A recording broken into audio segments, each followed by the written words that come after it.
Hi guys, today we will talk about how to turn on accounts followers on your or account suggestions on your Threads app. We will go to figure out the solution on how you can do that on your app to turn on this sign here.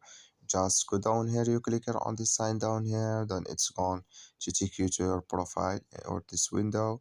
Then you go up, you click here on this sign here on app, then it's going to take you here in this window. Then you just click here on notifications and you come to notifications window here. You click here on following and followers, then you come to next window here and you just go down. Then you come here to account suggestions. You will click here on this sign, and like you see this color show for us here, that's mean you turn on account suggestions on your Threads app. I wish know you I gave it. That's all. So just follow this ways and it's going to work with you. Thank you for the watching. Don't forget to support us by liking, subscribe.